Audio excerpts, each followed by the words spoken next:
नमस्कार दोस्तों। रोहिणी के बाद अब राबड़ी देवी को मिला घर निकाला। क्या फूट फूट कर रोई राबड़ी देवी? बिहार की सियासत में ये कोई साधारण घर बदलो ड्रामा नहीं। ये उस परिवार की कहानी है जो दशकों तक सत्ता के दिल में बसा रहा। आज खुद घर से निकाले जाने की बात पर भावुक पोस्ट, प्रेस कॉन्फ्रेंस कर रहा है ये परिवार। लेकिन सवाल ये है कि आखिर ये लड़ाई बंगले की है, सत्ता की है, या घोटालों के बोझ तले दबे एक परिवार की विरासत बचाने की है। पटना के 10 सेकुलर रोड करीब 2 दशक से लालू और राबड़ी परिवार की सियासी किलाबंदी का पता था। अब बिहार सरकार ने नोटिस भेजा है। राबड़ी देवी को ये सरकारी आवास खाली अब करना ही होगा। लेकिन ये बिहार की सरकार है, ये एनडीए की बिहार में सरकार है। इनको नया घर होल्डिंग रोड पर बंगला नंबर 39 मिलेगा। देखिए, नोटिस निकलते ही बेटी रोहिणी आचार्य की एक्स पर एक भावुक पोस्ट वो करती हैं जिसमें लिखती हैं, घर से तो निकाल दोगे, बिहार की जनता के दिल से कैसे निकालिएगा। ये वही रोहिणी आचार्य हैं जिनको अभी कुछ समय पहले इनके भाई ने इनको घर से चप्पल मार कर निकाला था। तब भी लालू यादव कुछ नहीं कर पाए थे। उधर मीडिया ये हेडलाइन चला रही है कि राबड़ी देवी को घर मिला, फिर घर निकाला मिला। क्या ये सत्ता का नया खेल है? पर असली कहानी सिर्फ एक नोटिस की नहीं है यहाँ दोस्तों। ये उस परिवार की कहानी है जहाँ अंदर की कलह और बाहर भी कानूनी शिकंजा। जरा परिवार के थोड़ा सा भीतर झांकिए, मैं आपको बताता हूँ। देखिए, एक तरफ रोहिणी आचार्य हैं जो कभी सोशल मीडिया पर माँ पिता के लिए लड़ती दिखती हैं, कभी खुले मंच पर ये कहती नज़र आती हैं कि उन्हें राबड़ी के आवाज़ से निकाल दिया गया है और राजनीति से दूरी बनाने की बात ये करती हैं। ये इन्होंने ये भी कहा कि इनके भाई ने इनको चप्पल मारा, जैसे कि मैं आपको बताता हूँ। अब दूसरे मुद्दे पर आता हूँ। इनकी दूसरी तरफ हैं बड़े बेटे तेज प्रताप यादव, जिनकी अपनी ही जिंदगी विवादों से भरी है। सोशल मीडिया पर पोस्ट, निजी रिश्तों की पब्लिक नुमाइश और पार्टी लाइन से हटकर बयान। इतना कि कुछ महीने पहले लालू प्रसाद यादव ने खुद तेज प्रताप को पार्टी से 6 साल के लिए निकालने और परिवार से डिसओन करने तक का ऐलान कर दिया। यानी जो परिवार कभी पूरे बिहार पर राज करता था, आज वही पूरा परिवार टूटा हुआ है। क्या ये सही है या गलत? इसका जवाब आप बताइए। क्या लालू के साथ सही हो रहा है या गलत? इसका जवाब 28 लाख जनता, जो हॉकफीड न्यूज़ के जो सब्सक्राइबर्स हैं, जो परिवार हैं, वो बताएंगे। देखिए, चैनल सब्सक्राइब आप भी ज़रूर कर लीजिएगा अगर अभी तक नहीं किया है तो। देखिए, एक तरफ तेजस्वी को भाभी वारिस बनाने की तैयारी, दूसरी तरफ तेज प्रताप, रोहिणी, मीसा, सबकी अपनी अपनी नाराज़गी, अपना अपना गुट। ऊपर से बंगला बदलने का नोटिस आता है तो रोहिणी का गुस्सा नीतीश कुमार पर बरसता है। लेकिन सच ये भी है कि घर के भीतर की दरारें अब सड़क पर दिखने लगी हैं। देखिए, अब आते हैं आखिर इस परिवार के साथ ऐसा क्यों हो रहा है। देखिए, एक बहुत पुरानी कहावत है, जैसी करनी वैसी भरनी। और ये परिवार के साथ जो है, इस परिवार ने भी बहुत घोटाले किए हैं, घोटालों की लंबी लिस्ट है। अब उस हिस्से पर आते हैं जिससे ये पूरा परिवार कभी खुद को अलग ही नहीं कर पाया। सबसे पहले घोटाला नंबर 1, फॉडर यानी चारा घोटाला।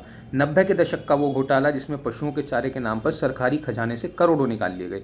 इसी मामले में लालू प्रसाद यादव को सीबीआई की विशेष अदालत ने दोषी माना, जेल की सजा दी और जुर्माना भी लगाया। ये वही केस था लालू के अजय कद को जब पहली बार अदालत के कटघरे में लाकर खड़ा कर दिया गया था और बिहार की राजनीति की दिशा बदली थी खुद बिहार की देवतुल्य जनता ने। सलाम करता हूँ बिहार की जनता को। इस बार का भी रिजल्ट जो आया वो बहुत बेहतरीन आया। इसके बाद दूसरा, लालू और राबड़ी पर आरोप लगा कि जो इनकी आय से अधिक संपत्ति इन्होंने जोड़ी गई है। सीबीआई ने राबड़ी देवी को बरी किया और आगे की कानूनी लड़ाइयों में तकनीकी आधारों पर मामला उलझा हुआ था। लेकिन नैतिक सवाल आज भी कायम है, क्या राजनीतिक में सिर्फ तकनीकी बरी हो जाना काफ़ी है? ये जनता के सामने जवाबदेही भी तो बनती है, जवाबदेही भी तो देना ज़रूरी है। इसके बाद आईआरसीटीसी घोटाला, इनका तीसरा घोटाला, लैंड फॉर जॉब स्कीम्स, जो अभी भी आप सब जगह सुन रहे हैं। घोटालों की इनकी फहरी लिस्ट है। सीबीआई ने 2024 में लालू, राबड़ी, तेजस्वी समेत दर्जनों आरोपियों के खिलाफ फाइनल चार्जशीट दाखिल की। सुप्रीम कोर्ट और दिल्ली हाई कोर्ट दोनों इस केस में ट्रायल रोकने से इन्होंने इनकार कर दिया था। यानी न्यायपालिका का साफ मैसेज, सच सामने आएगा, ट्रायल चलता रहेगा। देखिए, इसी बीच राबड़ी देवी सिर्फ बेचारा पीड़ित मूर्ख मुख्यमंत्री नहीं, बल्कि कई मामले में आरोपी, कई में राजनीतिक लाभार्थी और हर जगह सत्ता संचालित सिस्टम की भागीदारी भी रही। अब आपको पूरी एक और तस्वीर बताता हूँ। देखिए, एक तरफ बंगला बदलने का भावुक ट्वीट, प्रेस कॉन्फ्रेंस, जनता के दिल में ये सब वाला नैरेटिव, तो वहीं दूसरी तरफ जो है घोटालों की लंबी लिस्ट में घिरा हुआ है। नई नई चार्जशीट दाखिल हो रही हैं, चुनावों से ठीक पहले हम पर अन्याय हो रहा है, फिर ऐसी कहानियां बेची जा रही हैं। ऊपर से घर के अंदर की लड़ाइयां, बेटा पार्टी से निकाला जाता है, बेटी रोहिणी भावुक होकर राजनीति छोड़ने की बात करती है, तो कभी नीतीश सरकार पर सीधा हमला बोलती हैं। ऐसे में 10 ये जो सर्कुलर रोड का बंगला सिर्फ एक पता नहीं, पूरे जंगल राज बनाम सुशासन की बहस का प्रतीक बन चुका है।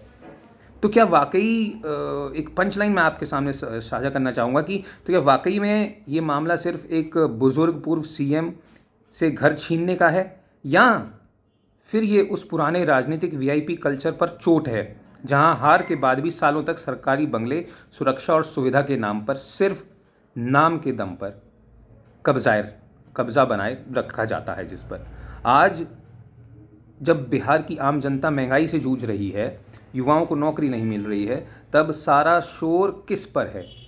एक सरकारी बंगले की चाबी पर। नो डाउट बदला है, बहुत बदला है बिहार ने डेवलपमेंट में। खुद भी अभी बिहार में ही था, पूरे चुनाव के समय बिहार में रहा। 2010 वाला जो बिहार था नीतीश जी ने, उससे वो कितना आज ज़्यादा बेहतर बना दिया है। दिल खुश हो जाता है जब डेवलपमेंट दिखता है बिहार में। देखिए, यही मैंने एक बताया आपसे जो बात कही कि एक सरकारी बंगले की चाबी पर यह शोर मच रहा है, और यही इस कहानी का सबसे कड़वा सच है। घर से निकाले जाने पर रोने वाले नेता, घोटाले और कुशासन का दर्द, कभी इनके इतने आंसू बहते नहीं दिखे घोटालों पर या जो कुशासन पर, जितना अपने बंगले के लिए लोग कर रहे हैं। देखिए, कमरा कट होता है 10 सर्कुलर रोड के बोर्ड से, होर्डिंग नए बोर्ड पे लगती है। अब पर ये सवाल हवा में तैर रहा जाता है कि बंगला बदलने से क्या सिस्टम बदलेगा? सरकार कोई भी हो, जंगल राज नहीं होना चाहिए, सुशासन राज होना चाहिए। बंगला बदलने से लेकिन क्या सिर्फ सिस्टम बदलेगा या सिर्फ नेम प्लेट बदलेगी, और घोटालों की जो फाइलें हैं फिर किसी नए रैक पर सज जाएंगी? अगर आपको लगता है घरों से ज़्यादा ज़रूरी है घोटालों की जांच, तो जिम्मेदारी की राजनीति आपको करनी पड़ेगी। अगर आपको लगता है कि हाँ बिल्कुल जांच होनी चाहिए, और सिर्फ एक पार्टी के लिए नहीं, कई पार्टियों पे, हर पार्टी पे की ये जिम्मेदारी होनी चाहिए कि जवाब देना बनता है, तो इस वीडियो को शेयर आप ज़रूर कीजिएगा और कमेंट बॉक्स में ये ज़रूर लिख दीजिएगा कि वीआईपी कल्चर ख़त्म हो और नेताओं की भी जिम्मेदारी, जवाबदेही शुरू हो। तो फिलहाल के लिए इस वीडियो में इतना ही दोस्तों। जय हिंद, जय भारत, नमस्कार।